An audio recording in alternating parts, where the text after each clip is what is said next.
to pay tribute to my predecessor, Tony Lloyd, as he then was, when I first met him at the Labour Party conference more than 40 years ago. He, a young left-wing engineering union delegate, me, even younger, from the Transport and General Workers Union.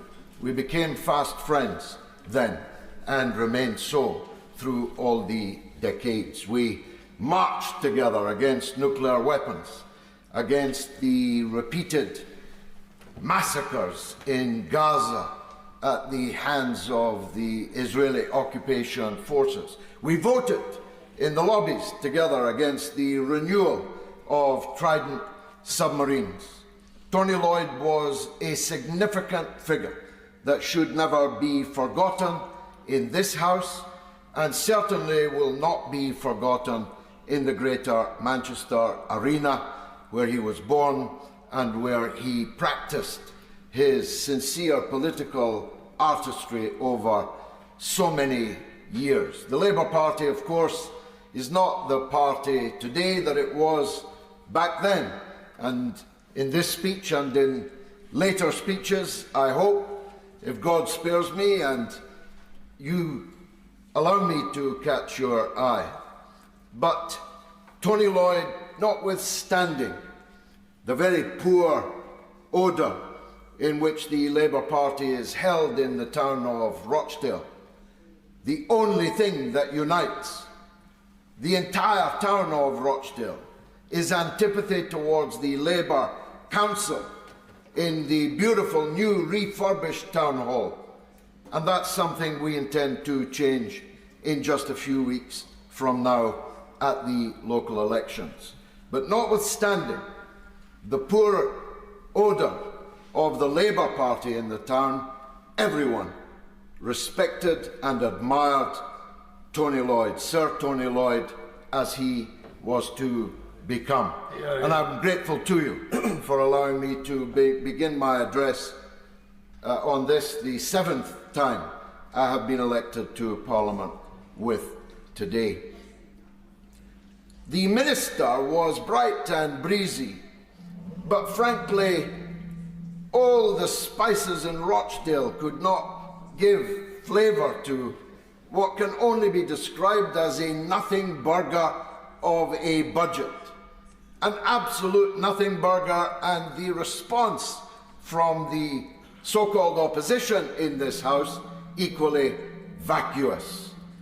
The shadow minister bridled when the SNP accused them of accepting the Tory spending limits. But he had no right to bridle, because everything that is being said by the leader of the opposition, by the shadow Chancellor of the Exchequer, accepts the economic orthodoxies of the Conservative government. And look where these economic orthodoxies have led us. The minister talked breezily about children getting help where they need it, busy doctors and nurses in the NHS. What about us in Rochdale? We have a new infirmary that's like a ghost town, Madam Deputy Speaker. Do you know that in Rochdale you cannot give birth? No one in the town of Gracie Fields will ever again be able to say they were born in Rochdale, unless, unfortunately, in a taxi on the way to Bury or on the way to Oldham. We don't even have a postcode. Our postcode is OL, a subdivision of Oldham. This town, which was once one of the most prosperous in England, is now one of the poorest, abandoned, not just by the government, but abandoned by the Mayor of Greater Manchester, for whom I have no animus, quite the contrary, at least until recent weeks. But he has to understand that he's the Mayor of Greater Manchester, not just the Mayor of Manchester. What about the towns around Manchester who get the wrong end of the stick? Imagine a town where you can't be born. Imagine a town where you can't die.